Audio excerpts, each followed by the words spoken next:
간단하게 빠르게 한번 보도록 하겠습니다.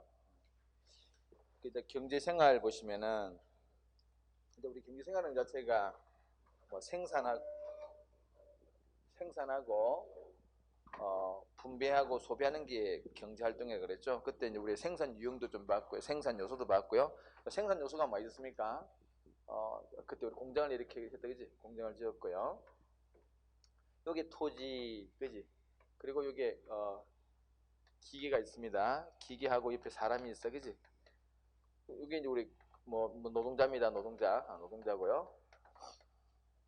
여기에 사장님이 앉아 있어요. 사장님의 역할은 이제 경영이겠죠. 요게 우리의 생산 요소입니다.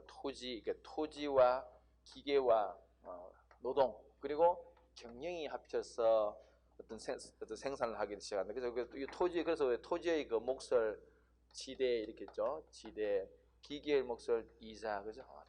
기계라는 게 기록은 자본입니다. 자본이고요. 그 자본의 몫이 이자고 노동의 몫이 임금이죠. 임금. 그리고 경영의 몫을 우리가 이윤 이렇게 했어요. 그래서 일단 우리가 기본적으로 암기해야 되고 해야 되는 요소는 토지, 자본, 노동, 경영 그리고 지대, 이자, 임금, 이윤 이렇게 일단 정리하면 되겠습니다. 그래서 그게 지금 우리 교재에 지금 경제활동의 유형 밑에 나오는 부분이고요.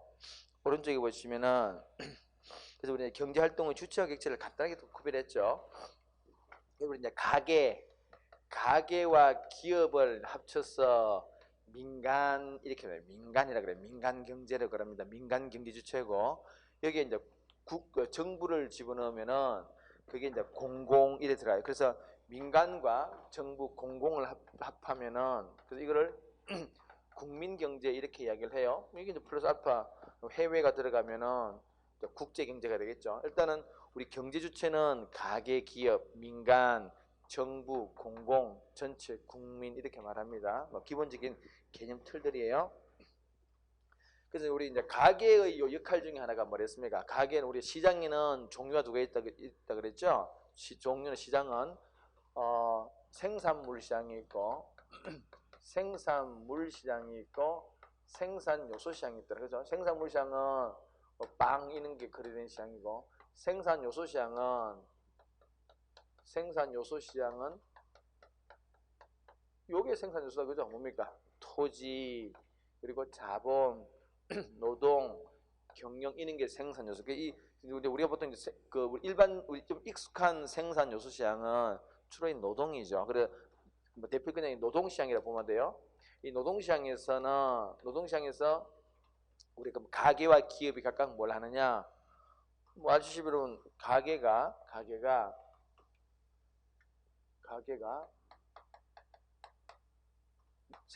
생산물 시장에서는 수요자 역할 하는 거죠.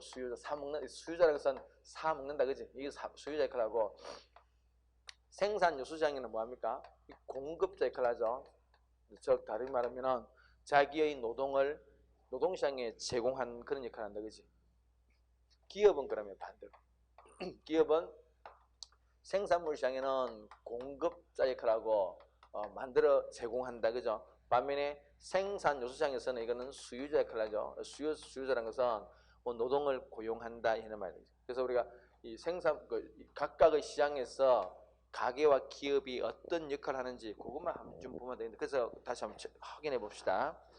그 가게 두 번째 점 보시면은 생산물 시장에서는 수요자 역할을 하고 생산 요소 시장에서는 공급자 역할을 한다. 그 나가 있고요.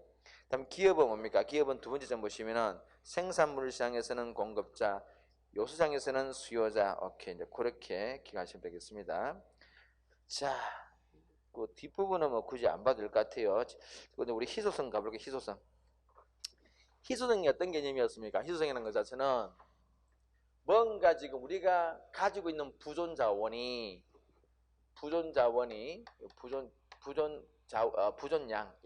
자원의 부존 양 자체가 우리가 원하는 욕구보다는 적은 상태, 그죠? 요는 관계로 우리가 뭐라 했었어요? 요게 희소하다 이렇게 말하면, 희소하다는 말은 기본적으로 상대적인 개념이에요. 이거는 상대적인 말은 아무리 부존량이 이렇게 많아도 그죠? 많아도 부존량이 이렇게 많아져도 욕구가 상대적으로 더 크면은 이 상태는 뭡니까? 역시나 마찬가지로 희소한 상태예요. 항상 이거는 상대적인 관계고 우리가 원하는 이 욕구보다는 부존량이 적기 때문에 모든 문제가 생겨요. 뭐 어떤 기본적으로 선택의 문제 생겼죠. 이 부족한 걸 가지고 많은 것을 우리가 해결하려 그러면은 선택을 해야 돼. 그래서 이 선택의 대상이 뭐가 있겠습니까? 첫 번째, 무엇을 만들 것인가, 그죠? 무엇을 만들 것인가? 주로 이제 여기서는 생산물, 그죠? 어떤 생산물을 만들 것인가? 주어진 그 부존량을 가지고 빵을 만들 것인가, 뭐 자동차를 만들 것인가, 그런 고민해야 돼요. 두 번째, 결정했다 그러면은 어떻게 생산할 것인가 고민해야 돼요. 요게 이제 우리의 생산 방식이죠. 생산 방식. 예를 들어서 노동 집약적이냐, 노동을 주로 할 것인가, 자본 집약적인 생산할 것인가. 노동 집약적인 것은 주로 인력을 이용해서 그 생산할 것인가, 아니면 주로 자본 설비, 기계 설비를 이용해서 생산할 것인가, 그런 걸 고민해야 돼요. 세 번째 고민 사항이, 선택 사항이 뭐냐? 선택 사항이 어떻게, 그러니까 누구에게 나눌 거야, 누구에게 나누어 줄 것인가, 누구에게 나눌, 즉 달리 말하면 배분의 문제입니다. 요 세 가지 문제가 우리 그 경제 그 희소성에서 출발되는 가장 본질적인 기본적인 선택의 문제라 그래요. 자, 간단하게 한번 체크해 볼까요, 여러분? 일단 교재에 보시면은 희소성의 상대성이라는 단어가 개념이 보인다, 그죠? 그 박스, 정리한 박스 보입니다. 욕구와 부존량의 관계에서 욕구가 훨씬 큰 관계다, 그죠? 이게 우리 기본적으로 희소한 상태입니다. 상대적인 관계, 상대적인 개념이에요. 기억하시고. 자, 그래서 밑에 우리가 그 희소성이 있느냐 없느냐에 따라서 간단한 개념으로서 경제제, 자유제 이렇게 나누기도 하지요. 여러분, 경제제가 뭡니까? 기본적으로 경제라는 자는 재환대 어떤 상태냐? 이는 희소한 상태에 있는 재화를 우리가 경제제라 그래. 그럼 여러분, 우리 주변에 볼 수 있는 것들은 다 이 경제제입니다. 그래서 이 경제제는 부존량은 적은데 욕구가 굉장히 크기 때문에 어떻게 돼요? 누군가는 그 재화를 획득하면은 다른 사람은 이 재화를 획득을 못해요. 그럼 대가를 치러야 되겠지. 그래서 근데 뭔가 물건값을 준다든지 뭔가 대가를 치르고 그 획득해야 돼. 그는 재화가 경제제고, 우리 주변에 거의 그죠? 거의 전부 다가 이 경제제입니다. 그럼 이런 게 아닌 게 있는데 그게 뭐냐? 자유제예요. 자유제는 희소성이 없어요. 희소성이 없단 말은 이런 말이겠다, 그죠? 이게 욕구는 이만하다 그러면은 자원은 부존량이 이만한 거야. 이게 어떤 이 욕구를 가진 사람이 그 어떤 재화를 소비하기 위해서는 굳이 내가 뭐 대가를 치를 필요 없어요. 왜? 널렸기 때문에, 그지? 이런 걸 우리가 자유제라 그래. 특별히 대가를 치를 필요 없이 획득할 수 있는 재화, 그런 게 뭐가 있는데 거의 없다, 그지? 거의 없어요. 그래서 뭐 깨끗한, 그죠? 깨끗한 물, 깨끗한 공기, 뭐 햇빛, 햇빛, 이따위를 이야기하는데, 지금도 이런 것들은 다 지금 경제제가 돼버렸죠. 물도 지금 돈 주고 사 먹고, 공기도 돈 주고 사 먹어요.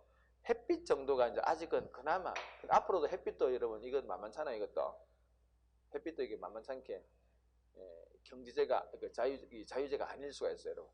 만약에 우리가 지금 우리 건물에는 건물 층 높이가 다 제한되어 있어요.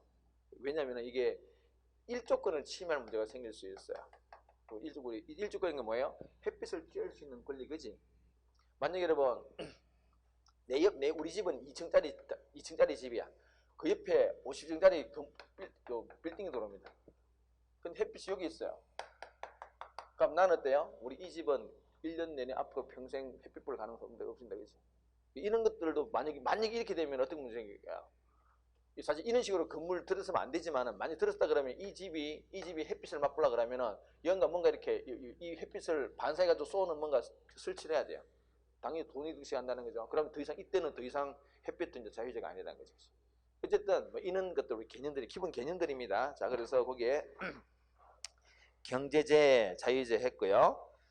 오케이. 저 오른쪽에 이제 기본 경제 문제가 보이죠? 생산물 결정 세 가지. 이게 3대 기본 경제 문제입니다. 어디서 출발하느냐? 자원이 희소하기 때문에 나타나는 현상이다. 그죠? 자, 그래서 생산물 결정, 생산 방법 결정, 생산 분배 결정. 그죠? 여기 이제 가장 기본적인 세 가지 선택의 문제입니다.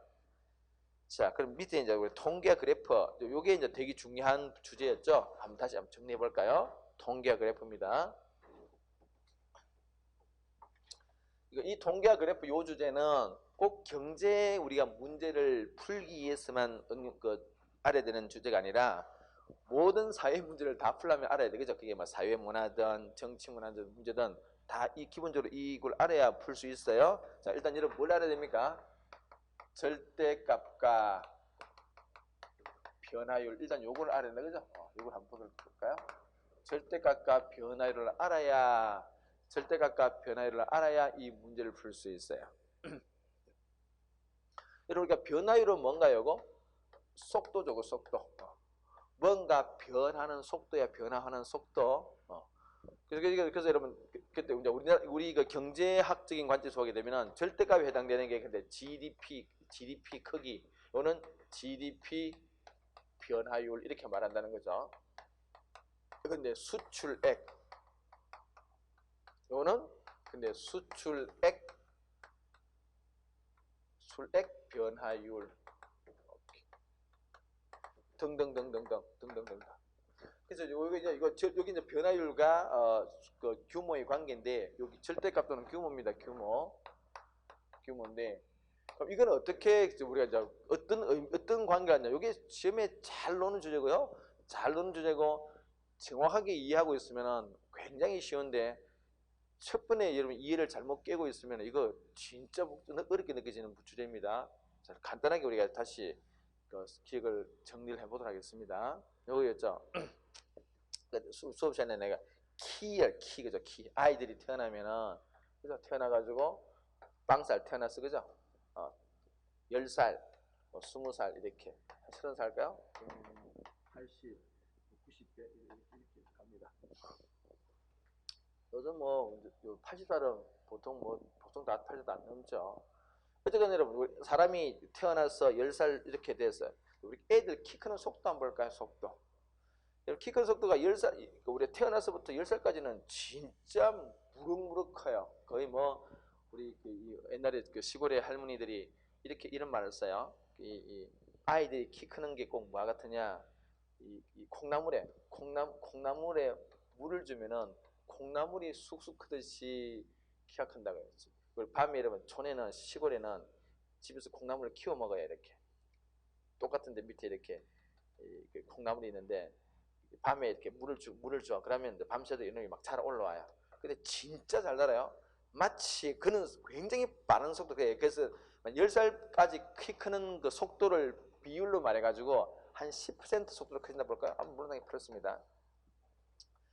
10살부터 20살부터 키가 잘 크죠. 그런데 이 정도까지는 안 커요. 속도가 좀 떨어집니다. 그런데 키는 계속 크고 있습니다. 그래서 그거를 이렇게 해볼까요? 이렇게 키 크는 속도가 이렇게 크고 있습니다. 일종의 이제 변화율이에요. 근데 20살부터 30살까지는 조금은 크겠죠. 1% 할까요? 이렇게. 군대 가서도 크니까. 오케이. 요는 속도를 이렇게 표시했어요. 30살부터 안 크겠죠. 그죠? 빵. 속도가 제자리다. 그게 0%입니다. 속도 제로야. 근데 여러분 이제 어느 정도 올라가게 되면은 80살쯤 넘어가면은 키가 이제 크는 게 아니라 완전 줄어들어요. 그래서 줄어드는 것을 다르게 말하면 속도로 따지면 뒷걸음치니까 마이너스로 그죠? 이렇게 할까? 마이너스 20% 이렇게 할까? 요게 핵심이다. 그죠? 요게 변화율이에요.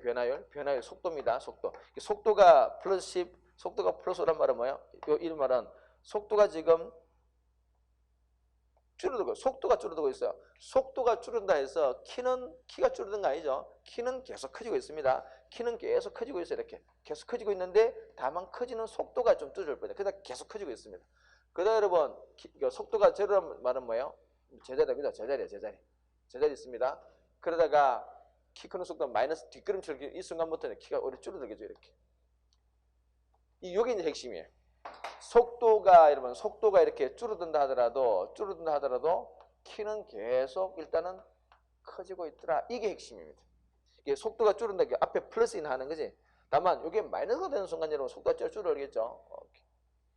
제자리 있을 때는 속도가 변화율이 적을 때는 키 자체가 변하지 않습니다. 그러다가 마이너스 되는 순간 좀 요것만 딱 기억하시면 될 것 같아요. 자, 그래서 그럼 여러분 이제 교재가 좀 정리 한번 해볼까요?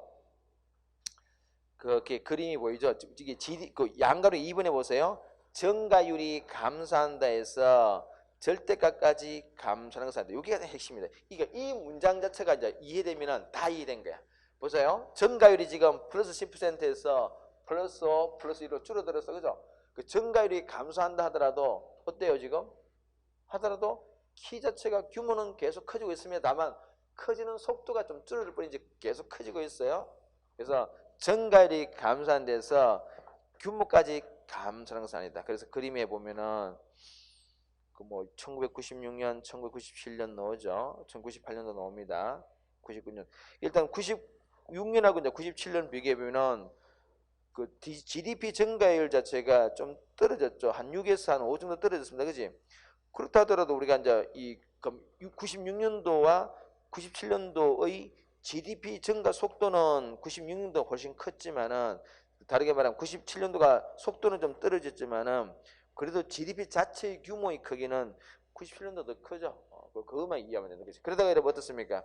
98년도에 이제 마이너스 몇 프로예요? 마이너스는 5% 됐단 말은 진짜 GDP 규모가 확 줄어든 거죠.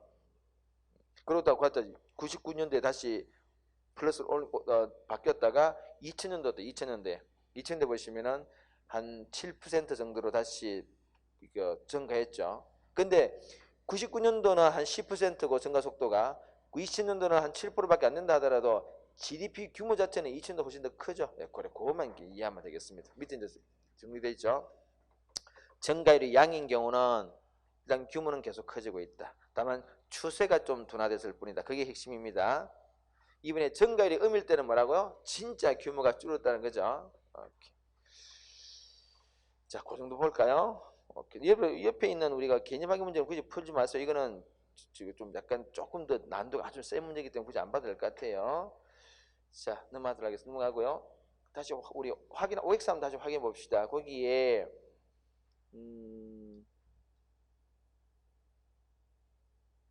그 1번 함책 다시 확인해 볼까요?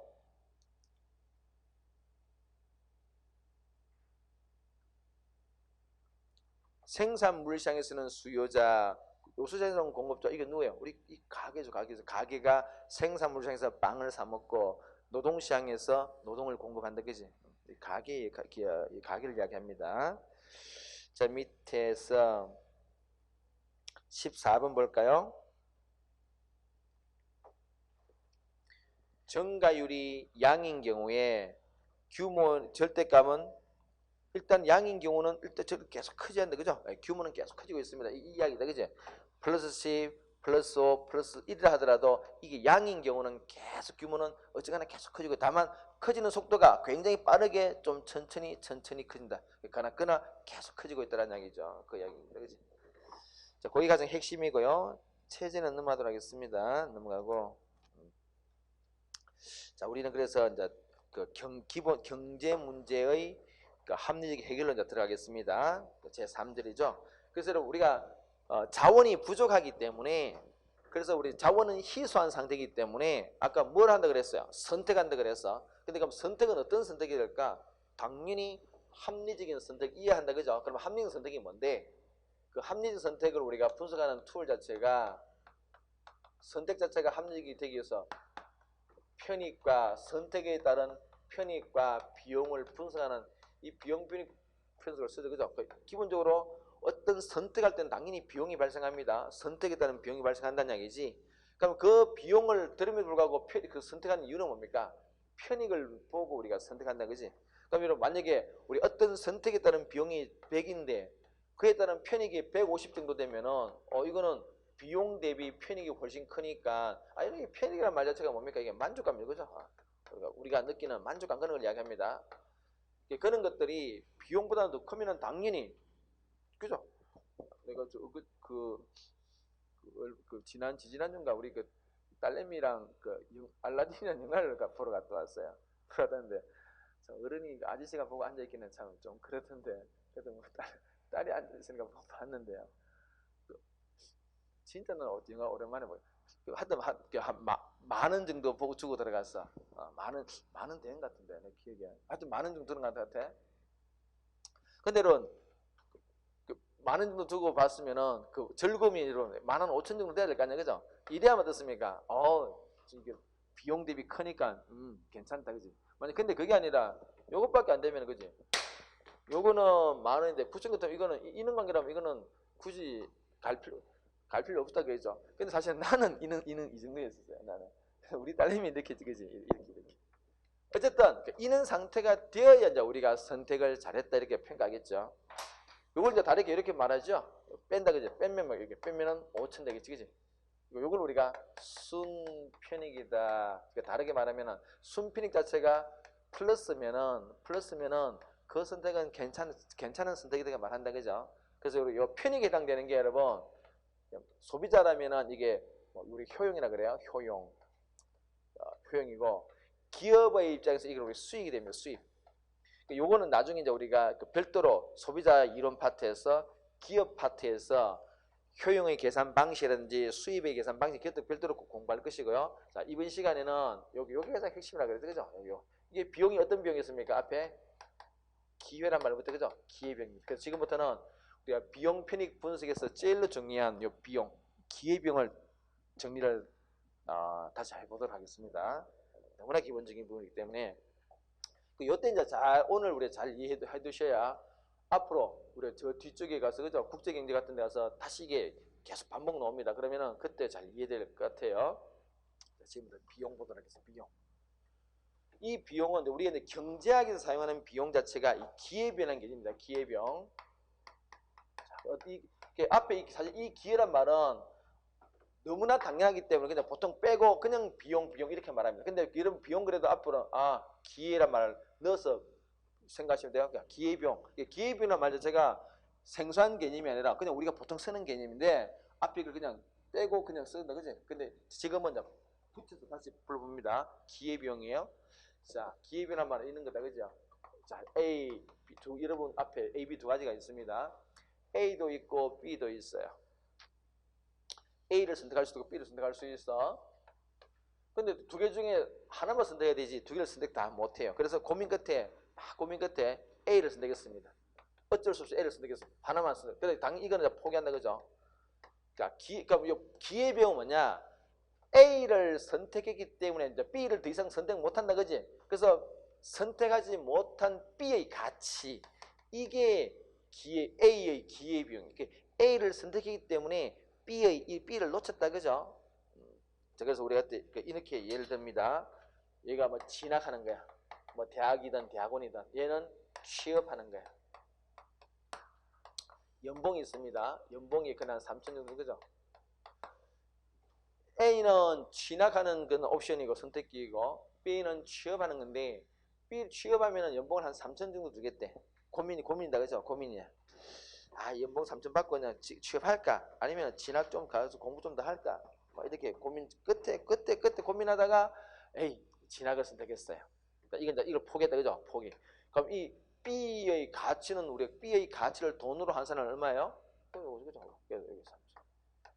요게 뭐라고? 요게 A 선택의 기회비용이라는 거죠. 기회비용이.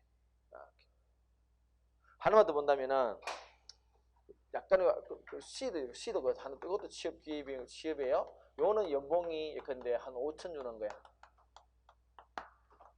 지금 A도 있고 B도 있고 C 세 가지가 다 있어요. 세 가지가 있는데 고민 끝에 뭐 할까 고민 끝에 A를 선택했어요. 그래서 A를 선택했죠.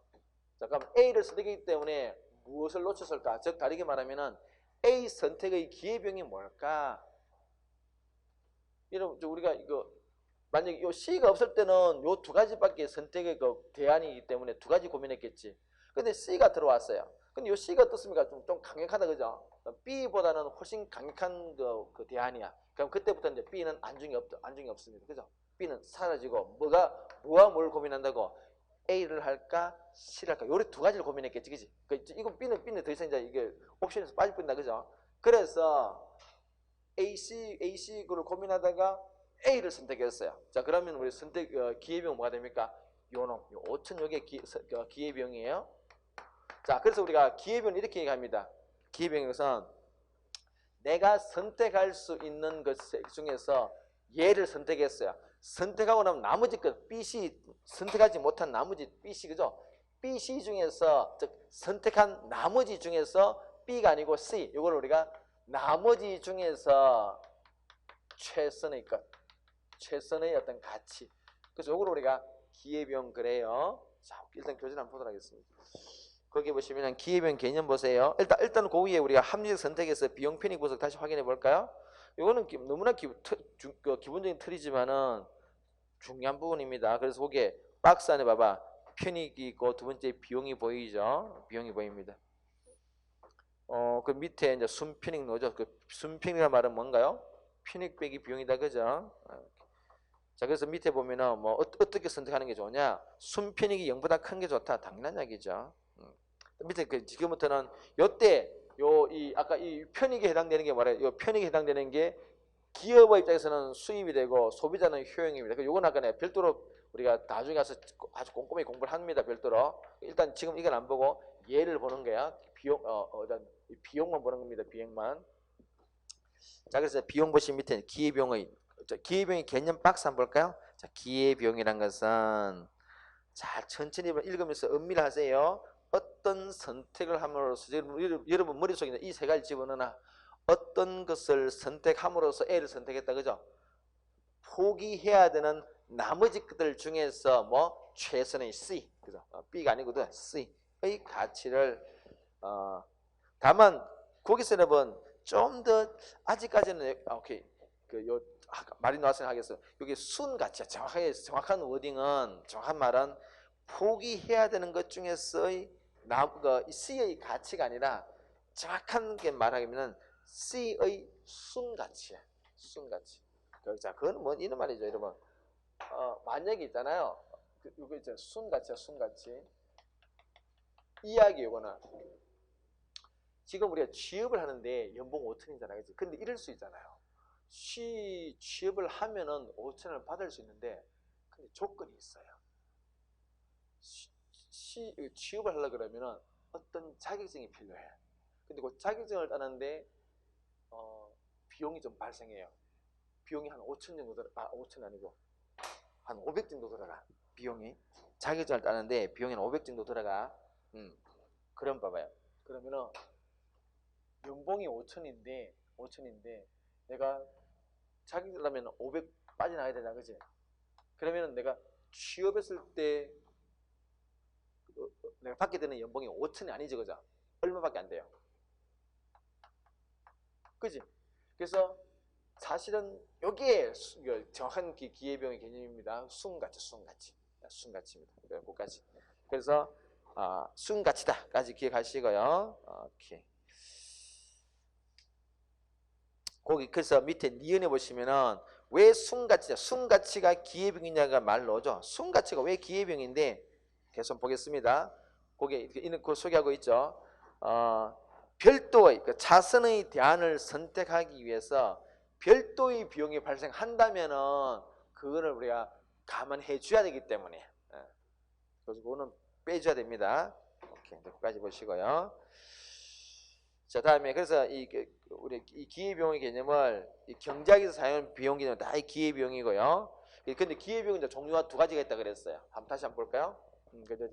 대학 진학의 기회비용을 다시 정리해 보면은 우리가 진학의 비용입니다. 진학 비용입니다. 일단 우리가 보통 우리가 대학이든 대학원이든 진학 그러면은 일단 등록금이 들어가겠죠, 그죠? 우리가 이런 등록금 같은 게 일단 우리가 첫 번째 생각하는 부분들이에요. 그래서 요런 건 실제로 돈이 나간다, 그죠? 그래서 요런 비용을 우리가 보통 명시적 비용이란 말을 써요. 명시적이다. 명시적이란 말은 실제 돈이 지출된다 그 말이에요. 그래서 요거를 이렇게 요런 표현들 익히죠, 그죠? 회계적 비용입니다. 우리 회계 처리할 때 회계 장부를 쓸 때는 반드시 이제 이는 등록금 같은 거 반드시 기재한다는 이야기죠. 집에서 가계부를 쓸 때 당연히 이거 기재한다는 이야기지, 그지? 근데 앞에 여러분, 요 앞에 다 사실은 이게 다 기회란 말이 생략되어 있습니다. 다 생략되어 있어요. 또 다 생략되어 있어요. 여기도 생략되어 있습니다. 두 번째로, 근데 우리가 진학의 비용은 일반 사람들은 보통 진학의 비용이 뭐가 있냐 그러면 이것만 할 건다, 그지? 근데 우리는 하나를 더 알고 있죠, 그죠? 뭐예요? 진학이기 때문에 아까 취업할 수 있는 기회를 놓쳤다, 그지? 그래서 아까 연봉 3천 할까요? 근데 요 연봉은 여러분, 요 등록금이 뭐 1,000이라 그러면은 요 등록금 1,000은 실제로 돈이 집행돼 나간 거지만은 명시로 돈이 빠져나간 거지만은 이 연봉 3,000은 돈이 나간 게 아니라 뭔가요? 그만큼 벌 수 있었던 기회를 놓쳤지. 그래서 우리가 이걸 어떻게 표현하냐? 보이지 않는 손해가 발생했다. 즉 보이지 않는 비용이 발생했다. 그래서 이걸 묵시적 비용 이렇게 말합니다. 당연히 앞에 기회란 말이 생략되어 있습니다. 다 생략되어 있어요. 자, 그럼 이 두 가지를 합쳐서 어떤 비용? 이걸 우리가 경제적 비용이라 그러죠. 경제학적 비용이라 말합니다. 경제적 비용이라 그래. 뭐 경제학적 경제 비용. 그래서 우리가 어떤 전체의 비용을 따질 때 보통 사람들은 보통 요것만 따져요. 요것만 따진다, 그지? 근데 진짜 큰 이걸 놓치면 안 된다, 그죠? 그래서 여러분들은 항상 어떻게 떠올려야 돼요? 비용을 계산하라 그러면 항상 이 비용은 종류가 두 가지가 있더라. 다르게 말하면 기회비용은 종류가 두 가지가 있더라. 하나는 뭐 명시적 기회비용, 하나는 묵시적 기회비용. 이렇게 해서 여러분 요게 왜 기회비용인지 우리 알잖아요, 그죠? 이게 왜 이 연봉이 기회비용이냐? 진학했기 때문에 이걸 받을 수 있는 걸 못 쳤으니까 이게 기회비용을 알다, 그지? 근데 이것도 왜 기회비용일까, 여러분? 등록금 이게 1,000만 원 이게 왜 기회비용일까? 이건 있는 의미예요. 뭔가 지금 우리가 기회비용이라는 말은 기회를 포기했다는 의미잖아, 그지? 그럼 만약에 있잖아, 이 등록금 1,000만 원을 등록금으로 안 쓰고 내가 뭐 투자를 할 수 있다, 그지? 투자를 했다면 사실은 뭐 대학교 다니는 것보다는 더 큰, 그지? 그렇게 그는 기회를 놓쳤다는 의미에서 이것도 명시적 기회비용이에요. 두 개 다 기회비용입니다. 꼭 기억하셔야 돼. 그래서 다시 한번 볼까요? 대학 진학의 기회비용은 명시적 기회비용과 묵시적 기회비용이 있다, 그죠? 그래서 밑에 이제 그 이윤의 유형 보시면은 회계적 이용도 있고 경제. 회계적 이용은 이거죠. 회계적 이용은 우리 앞에서 이 어떤 수입에서, 그죠? 수입이 있는데 수입에서 이 비용을 빼면은 이게 뭐라고? 여기서 수입에서 빼기지. 뺐는데 뭘 뺐느냐? 얘를 빼면은 그때 남는 게 회계적 이윤이고요. 회계적 비용을 뺐으니까. 그게 아니라 이 전체 수입에서 이 이걸 뺀 거야. 이걸 빼주면은 나머지가 이게 경제적 이윤입니다. 이것도 우리가 꼭 구별하셔야 돼요. 왜냐하면 시험 문제에서 어떤 사례를 주고 이 사례에서 뭐 회계적 이윤을 계산하라, 경제적 이윤을 계산하는 말이 오기 때문에, 그죠? 자, 됐습니다. 됐고, 자, 그 옆에 아주 문제가 굉장히 간단하지만은 다시 한번 빠른 속도로 한번 풀어봅시다. 그 개념 확인 문제 한번 볼까요, 여러분?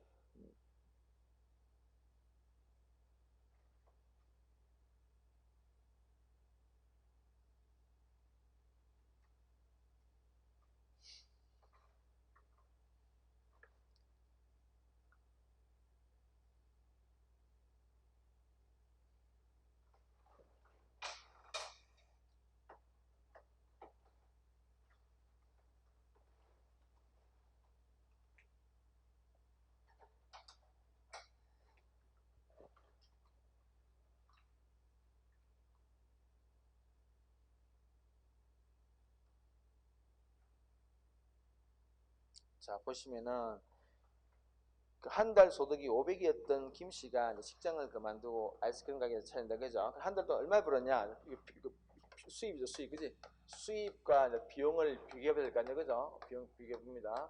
수입이 얼마니까 1,400이요. 1,400입니다. 1,400만 원을 벌었어요. 근데 어떤 비용이 두 가지를 그랬죠? 명시적, 묵시적 두 가지 항상 떠올려야 돼 이렇게. 자, 이 사례에서 명시적 비용은 실제 돈이 나간 경우에요. 얼마 나갔습니까? 등등등 총 950만 원 나갔대요. 여기 950만 원입니다. 명시적 비용이다, 그지? 근데 비용이 요거 맞는 게 아니라 뭐 되겠습니까? 묵시적 비용 발생이죠. 뭐 500을 포기해버려, 그죠? 직장에서 얻을 수 있던 500을 포기했어. 그래서 이게 묵시적 비용입니다. 그럼 여러분들 전체 우리가 이런 경우 보면은 회계적 이유만 따지면 어때요? 회계적 이유는 여기서 뭘 빼야 됩니까? 여기 명시적 요게 회계적 비용이니까 회계적 이유는 빼면은 450 요거는 회계적 이윤이 되고, 그지? 여기서 이 전체가 이제 경제적 그 비용이, 경제적 비용은 1450이 이 경제적 비용이죠, 그죠? 요 경제적 비용을 빼면은 어떻게 됩니까? 마이너스 50. 요게 경제적 이윤이다, 그죠? 그래서 우리가 선택이 합리적인지 비합리적인 것은 이 회계적 이윤을 따지는 게 아니라 이 경제적 이윤을 따져봐야 된다. 그래서 그리고 경제적 이윤 관점에서 어떻게 돼요? 아니 수입은 1,400밖에 안 되지만은 비용이 1,450이니까 이거 잘못된 판단이야, 그죠? 왜 이런 관계네, 그지? 달리 말하면 뭡니까? 순이익이 마이너스니까 0보다, 그지? 0보다 적기 때문에 순이익 자체가 마이너스이기 때문에 이게 잘못된 선택이야. 항상 우리가 합리적인 선택에 대해서는 요는 관계 이어야만 해요. 그래서 이게 잘못된 선택이라, 그죠? 오케이, 이제 요게 이제 가장 기본적인 개념이었고요. 이제 이 그 기회비용의 개념이 그대로 녹아 들어가 있는 게 이 생산 가능 곡선의 중요한 그림이라 그랬죠. 지금부터는 생산 가능 곡선을 아주 천천히 좀 다시 확인해 보도록 하겠습니다. 이게 굉장히 중요한 부분이고요. 어떻게 보면 거의 뭐 학생들이 공부를 좀 열심히 하는 학생들도 사실은 끝까지 좀 괴롭히는 게 생산 가능 곡선이에요. 하여튼 근데 우리 시험에 놓을 만한 수준에서 딱 정리 한번 해보도록 하겠습니다. 이 기회비용과 관련해서 제일 중요한 그림이 생산 가능 곡선인데 그게 왜 뭐냐? 일단 생산 가능 곡선 개념부터 봅시다.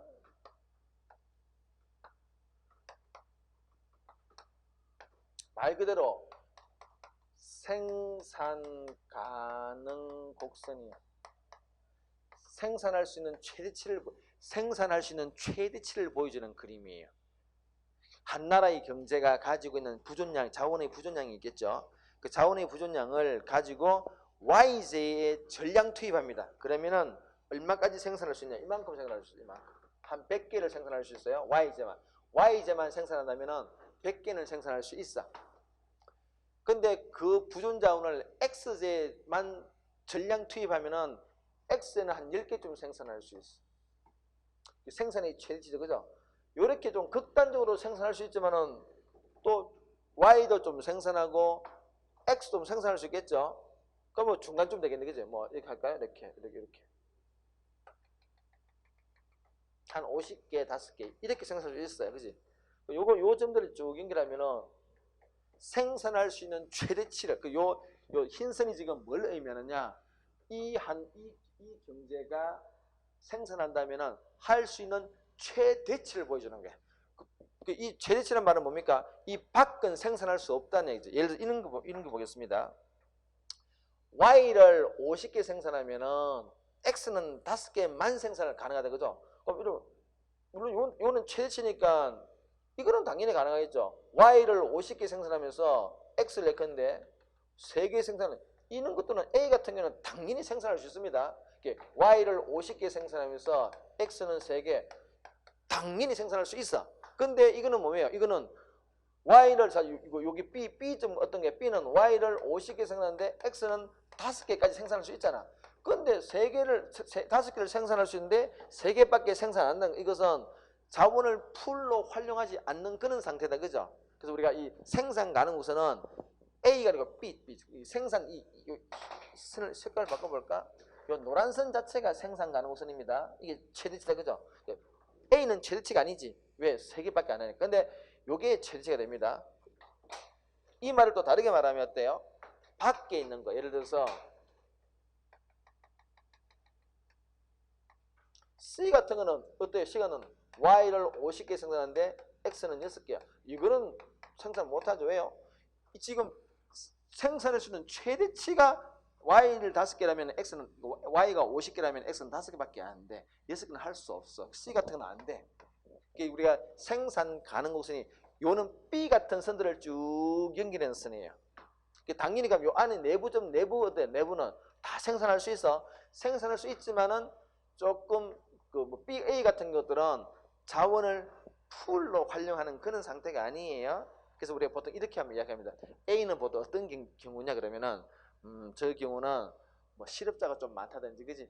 실업자가 우리가 평균적인 실업자보다 훨씬 실업률이 높은 그런 경제 같은 경우는 주로 A 같은 그런 산출물을 보여줄 수가 있습니다. B가 그래서 C는 안 돼. 요는 우리가 생산 가능 곡선이라 그래. 생산 가능성 여러분 형태가 여러 가지가 있습니다. 형태가 요는 형태도 있고요. 요는 형태도 있고 극단을 보면은 가장 심플한 모형이고요. 가장 일반적인 모형은 그 형태는 어떤 형태인가 하니까 요것도 알고 있어야 돼요, 여러분. 요걸 우리가 오목하다. 원점에서 요걸 우리가 오목하다 그래요. 오목한 형태가 여기 일반 형태입니다. 일반적인 형태예요. 일반적인 형태고 얘는 좀 특수한 경우입니다. 특수한 경우예요. 근데 시험은 이것도 나오고 이것도 다 나와요. 그럼 여러분 여기 이제 양극단이니까 중간 모형들이겠지, 그지? 중간 모형도 중간의 형태도 여러분들이 이런 게 있을 수가 있다는 걸 이해는 하고 있어야 돼요. 왜냐하면은 우리 이미 기출문제에 중간 형태 그림이 나왔기 때문에 이런 경우입니다. 중간 형태는 직선이 곡선으로 변하는 과정을 한번 볼까요? 변하는 과정입니다. 보면 이럴 수 있겠지.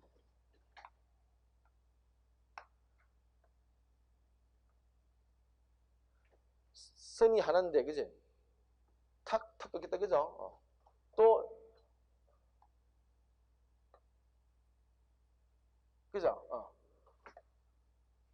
그럼 여기는 한 번 꺾겠지만 여기는 몇 번 꺾겠어? 2번 꺾겠다, 그지? 그럼 3번 좀 꺾겠다, 그죠? 이렇게. 그죠? 요렇게. 이제 형태는 바뀔 수 있는데 일단 우리는 어떤 시험이 어떤 게 나왔냐? 얘가 이놈이 나왔어요. 요 놈이 나왔습니다. 얘가 한번 나왔어요. 이게 어떤 의미인지는 나중에 이제 우리가 이 그래프를 이런 걸 이해하고 나면은 이게 어떤 의미 다 알게 되는데 일단은 요걸 잘 이해하셔야 돼. 오늘 우리가 수업할 것은 요걸 잘 이해하시고 요거를 잘 이해할 거 있습니다. 그럼 저 중간에 것들은 약간 응용 부분이니까 얘와 얘를 충분히 이해하고 있으면 이런 것들은 시험에 나올 가능성 별로 없어요. 별로 없고 요 정도 놓은 다음에 이 정도 다시 나올 수 있습니다. 여기까지 힘들어요. 여기까지 힘들고 놓은 다음에 이 정도. 요게 일반적인 문제 출제 방식은 얘 아니면 얘인데 보통 얘가 잘 나와요. 형태는 얘가 아주 일반적인 형태인데 이게 좀 어려워. 그래서 우리 이제 시험 수준에서는 얘가 나오는 게 아니라 얘가 나와요. 얘가. 특수하지만은 출제는 보통 이해가 됩니다. 일단은 요 두 가지 형태가 있다 감을 잡으시고 세부적인 내용은 잠시 끊었다가 들어가도록 하겠습니다.